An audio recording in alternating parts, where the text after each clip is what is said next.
the only thing we need. They need me to go, but I don't want to leave. Rest in peace, little kid. Fuck a pigeonhole, I'm a night owl, it's a different mode. I'ma have to make a paint of 6 on a pinky toe. Heard you with a shooting guard. Commence pas à toucher, putain. Je peux pas, j'ai le totem d'humilité. 600. Et il sort de là. Attends, allez hop.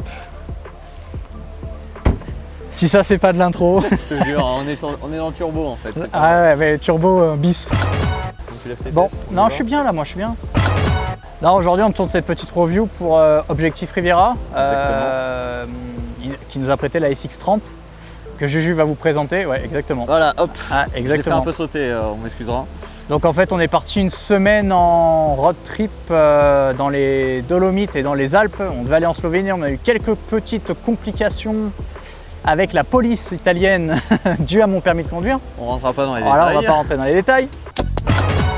Donc Objectif Riviera sur Nice nous a prêté donc cette FX30. On possède déjà en fait, enfin je possède déjà la gamme FX.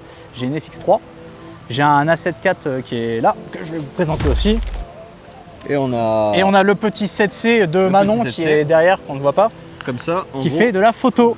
on a réparti la gamme. Exactement, on est bien Selon complet, moi. on est pas mal, Bon là j'avoue c'est Sigma, je suis désolé Sony. Juju qui est là, lui filme avec du Pana. Panasonic. Ouais, qui enregistre actuellement d'ailleurs. Ouais, exactement. Parce Qui qu'on n'a pas non plus plein de caméras à disposition non plus, Non. enfin, même si on en a pas mal déjà. Non, et qui n'a jamais utilisé d'FX30, enfin même Ouais, de non, Sony en règle générale, très peu, si, non? sur un tournage. Ouais, un tournage sur tout ce qu'on a fait. Ouais, mais sur. Bon, ouais, écoute, elle Voilà, va rester comme ça ça. va là, rester comme ça, parce que elle va pas voilà, bouger, on on va va pas faire bouger. des Voilà. bêtises. Ouais, exactement. Moi, j'ai jamais trop touché du Sony. J'avais touché à de l'A7 III à l'époque, si. J'avais touché Ouais, un peu de l'A7 l'A7 III. J'en avais pas, mais j'ai testé. J'étais pas trop fan de l'ergonomie. Et puis après, ça s'est vachement amélioré sur l'A7 IV. Mais je suis pas encore totalement satisfait quand même. Cette 4 Pour me dire, je vais switcher. Voilà. Mais dans tous les cas, je pense qu'aujourd'hui, il n'y a pas de mauvaise marque. Il y a pas de, voilà. Tout le monde propose. Ouais. Il y en a pour tout le monde. Il y en a vraiment pour tout le monde, ouais. Voilà. Donc Juju, vidéaste, tiens, présente-toi. Vidéaste professionnel depuis 5 ans, je dirais, réellement. Et après, voilà, donc j'ai commencé par les clips. J'ai fait pas mal de clips. Et après, là, je m'oriente plus dans la publicité, court-métrage, etc. etc. Donc, vraiment dans du côté créatif. Ouais, et coloriste, Et oui, aussi coloriste. Mon temps perdu. accessoirement. Hein. Accessoirement, mais coloriste, voilà, ouais. c'est dans mon cœur en tout cas. Voilà. Donc la qualité de l'image est très importante pour moi. Donc je vais vraiment juger la FX30 et je vais être intraitable là-dessus, bien évidemment. Je pense que si le boîtier est très bien réglé, etc., et qu'on peut faire des belles images avec n'importe quel boîtier, c'est bien évidemment. Ça va vachement se compléter avec la FX3, on en parlera juste après. N'importe quel mais, boîtier ici aujourd'hui, même avec un Oui, S5 qui oui. enregistre, qui date un peu, on peut faire des images incroyables, c'est pas un souci. Bah, pour le coup, t'as ça et t'as ça, Non, t'es calé là. t'es bien. Non, t'es calé. T'es bien, t'es même très bien. Donc voilà, bon, moi je fais de la photo et vidéo, c'est pour ça qu'il y a un A7 IV, c'est parce que je l'utilise beaucoup, j'ai pas un R5 parce qu'aujourd'hui ça me sert à rien. Mais le 4 fait le taf, pour moi il est polyvalent en tant que vidéaste. Avant la FX, ou même avant n'importe quelle cam, j'avais pareil que toi, enfin toi tu l'avais pas, mais moi j'avais l'A7 III sur lequel j'ai commencé à filmer. À apprendre à filmer, qui était une transition logique. Ouais. C'est une transition logique. Qui était excellente. Et voilà. Après, c'est vrai que si tu veux aller sur du plus professionnel en termes de vidéo, Ouais, effectivement, c'est venu plus tard, ouais. C'est venu là, plus tard. Tu poses la question pour des cams un peu plus sur la Sigma Line. Bien sûr. Chez Sony, bien Mais voilà, ça c'est. On est là pour la FX30, mais juste voilà, je fais la parenthèse pour la 7.4 qui est vraiment incroyable. Non, mais ça, c'est la si t'es polyvalence vidéaste, ultime. t'es Ça, photographe, c'est la polyvalence. c'est la polyvalence. Hein. Ultime, meilleur rapport qualité-prix. Ouais. Là, pour le chez moment, Sony, c'est chez cool. Sony en tout cas. Oui, chez Sony, ouais. Chez Sony, même s'il y a la 7C2 qui est sortie. Ouais. La 7.4 a quand même encore des options, même en termes d'ergonomie, un peu plus avancées par rapport à la 7C2, même si la 7C2 a quelques specs en plus, mais bon, ça fait pas tout non plus. Voilà. Bon, enfin. Pour moi, l'ergonomie, c'est le plus important, en vrai. Ça, quand tu es professionnel. Ça, c'est pas le sujet. Ouais. On va balancer la FX30. On va pas la balancer, la FX30, mais Si, voilà, on va la mettre sur la table, bien évidemment. Donc, ils nous ont prêté un 70-200 GM1. Ouais, GM1, ouais. Oui, voilà, Ouais. pas GM2. 70-200 GM1 avec la FX30. Donc, avec le pack bundle là qui est bon, la poignée, voilà, voilà, bon. Ouais. Elle a le mérite d'être là, c'est cool. Alors, En fait, c'est cool pour ça.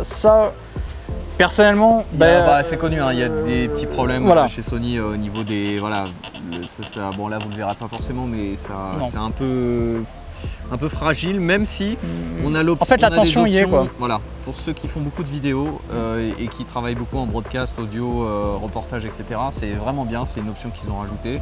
Même si ça fait un peu cher quand même la poignée, je crois que c'est 400 € la poignée en supplément.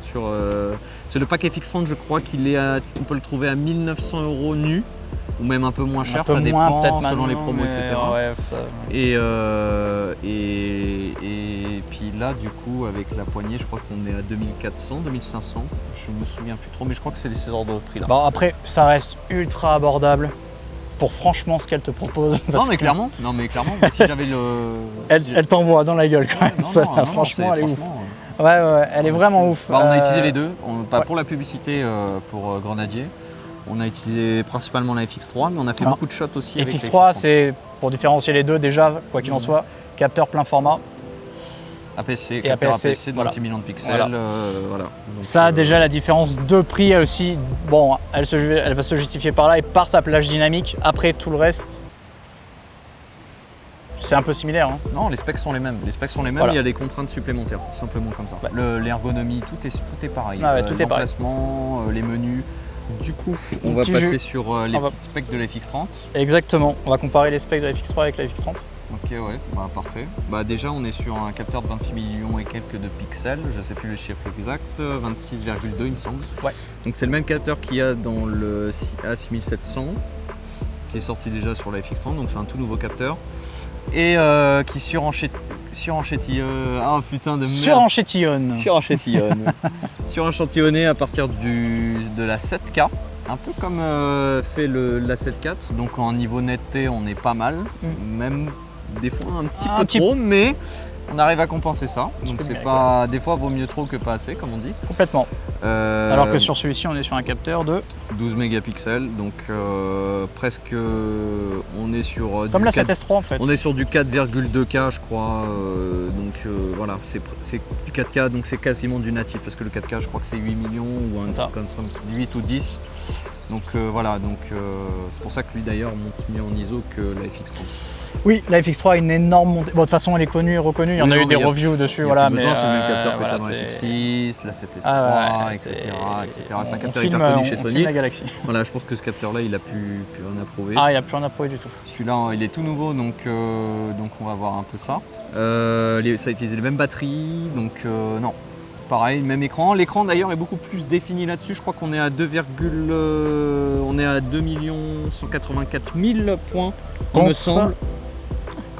Contre 133 1 300 000 et quelques sur la FX3, il me semble.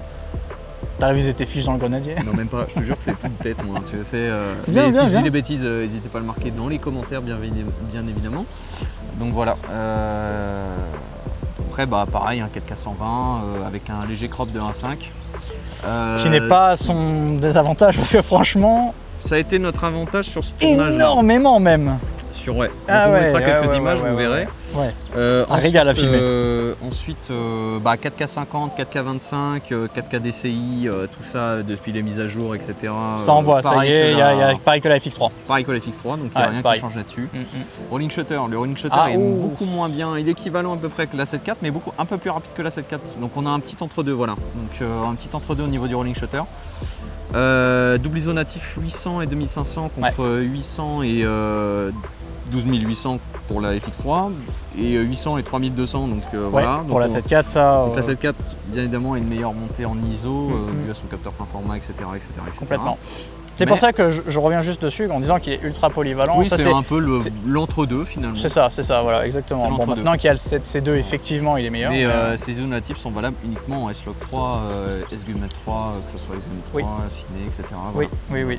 Quand vous shootez dans un autre, évidemment, ce n'est pas les mêmes. Non, en gros, écoute, je l'avais jamais testé, toi non plus. Et pareil au niveau des ports SD. Un kiff. Voilà. Un kiff. Double port SD ou double. Ouais, c'est des CFA type A. Voilà. Faut pas confondre avec type B. Non, surtout pas. Non, sont plus chers les type A. C'est parce qu'elles sont nouvelles, mais après il y a des va marques plus qui cher. vont arriver et ça va commencer un peu va plus cher. à changer tout ça. Alors Ouais. concernant la qualité d'image, moi j'ai pu un peu tâter en amont un peu la caméra. Déjà au niveau de la couleur, la color science c'est la même. Sur la Cinema Line c'est bien connu, c'est la même que sur la FX3, FX6, FX9, etc. V10 bien évidemment. Elle se dégrade un peu plus vu qu'on a un peu moins de diaph. Elle est annoncée à 14 diaph, il me semble. 14 diaph, ouais, elle est annoncée à elle a un diaph de moins que la FX3 annoncée. Donc après, vous verrez des reviews un peu plus poussées voilà, qui comparent réellement sur le terrain, etc. Avec voilà, des chartres, des choses comme ça. Mais un diaph, c'est important.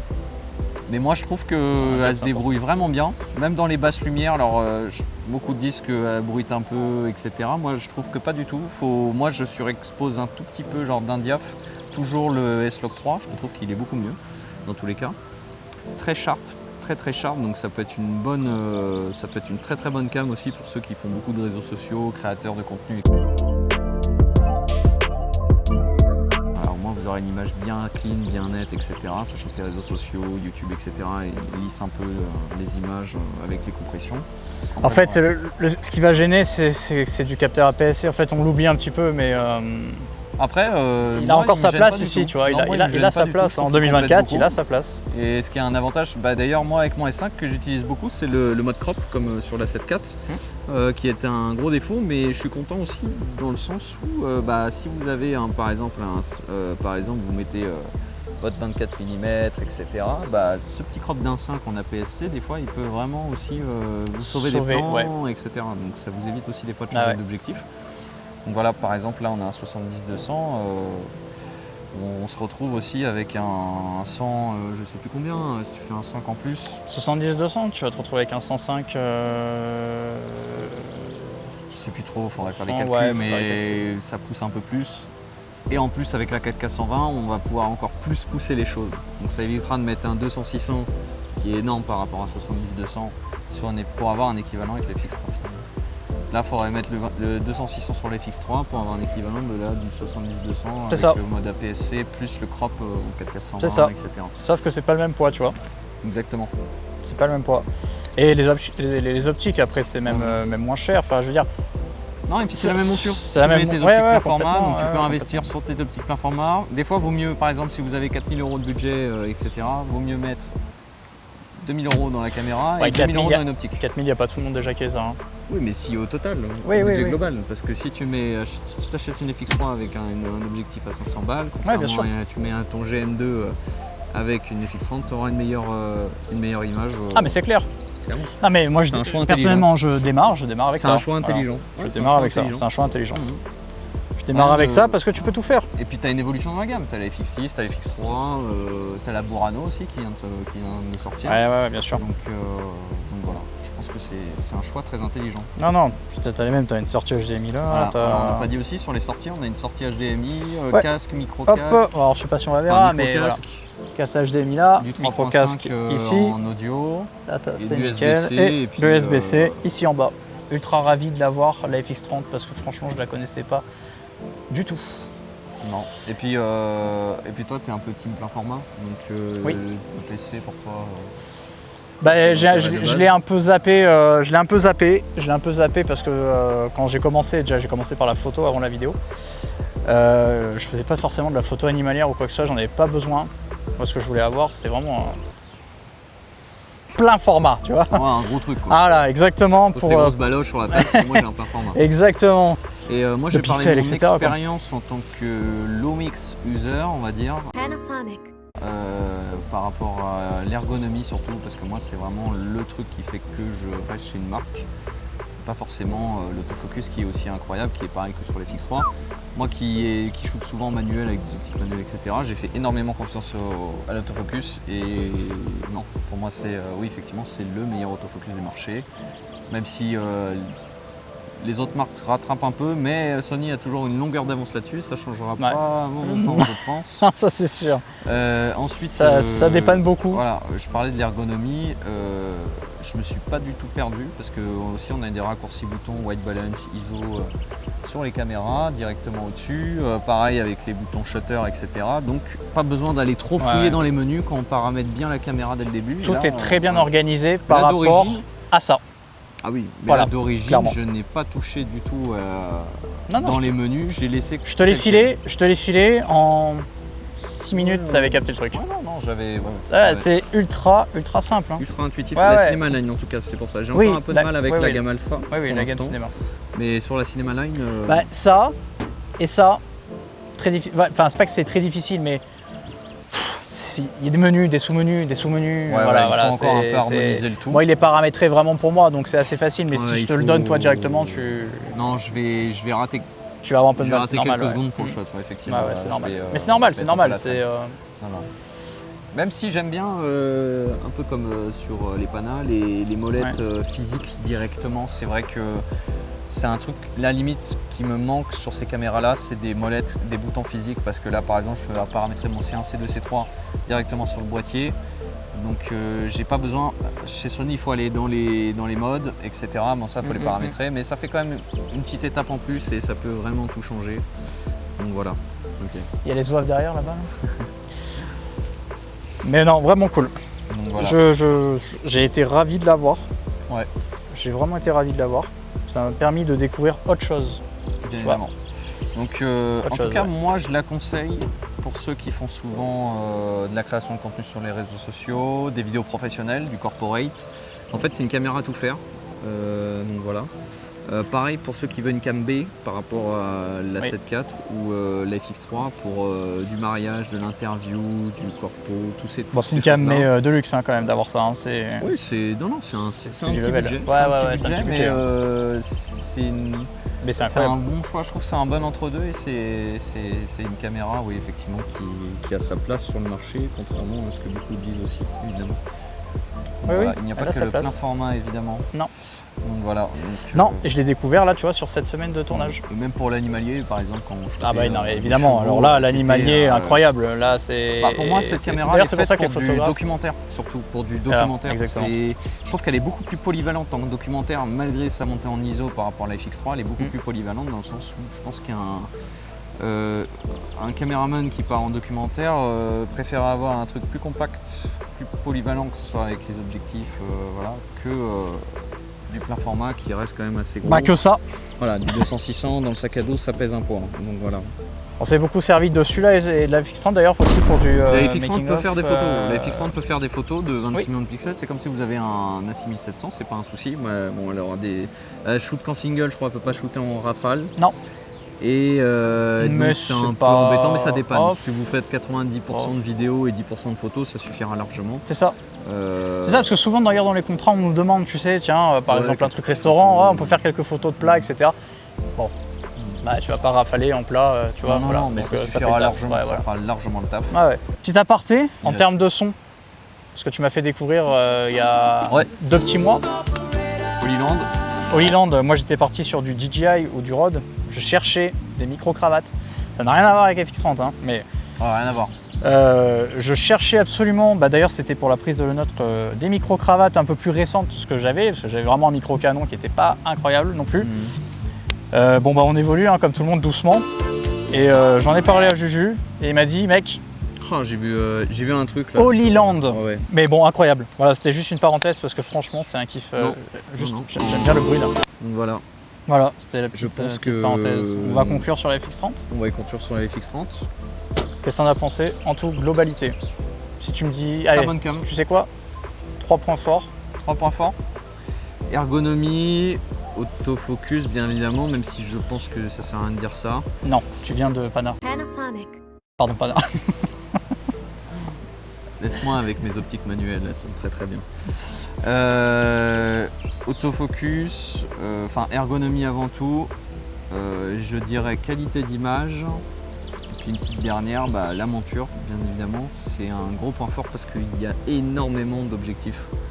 Donc ça c'est vraiment top. Donc, voilà. Et 3 toi points faibles. 3 points faibles. Parce qu'il en faut quand même. Moi, je les Allez. connais, les points faibles. La dynamique, la montée en ISO, même si je pense que voilà, ça fait Non, pas elle est tout quand non même plus. correcte, mais voilà. Acheter des éclairages, c'est mieux. Donc les points faibles, c'est les mêmes que toi. Les points forts, bah, c'est ce que je découvre en fait. C'est un capteur APS-C pour moi. Et en fait, c'est un point fort. Pour moi, c'est un point fort. Je le vois pas comme une contrainte. Je l'ai pas vécu dans ce voyage comme une contrainte.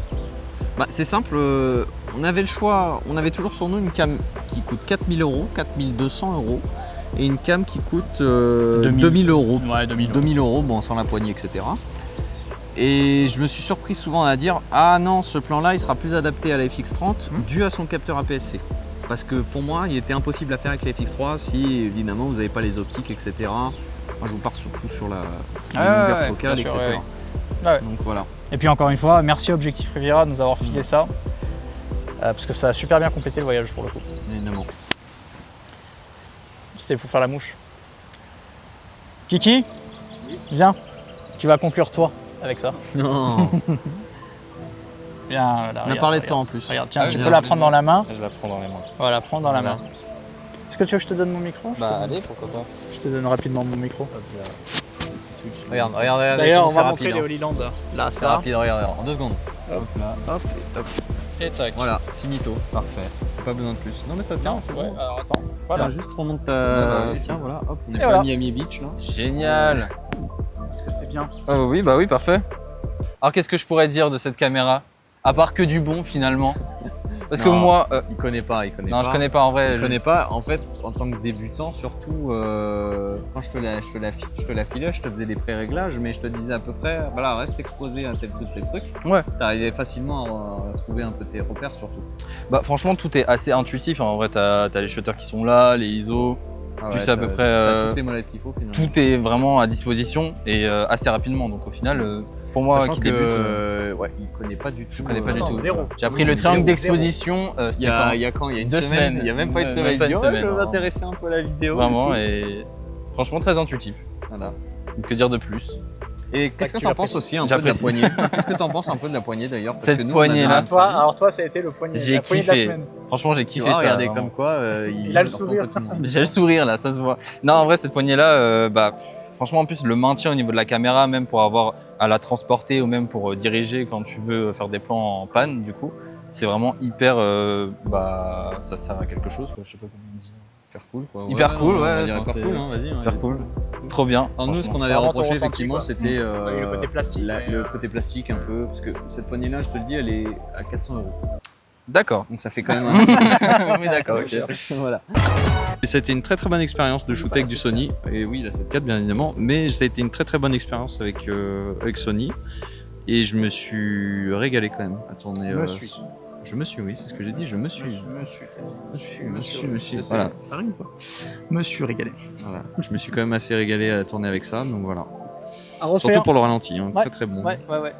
Ah oui, ralenti. Voilà. On va montrer les images. Bien Allez, évidemment. on conclut. Tac, fini. Allez, ciao.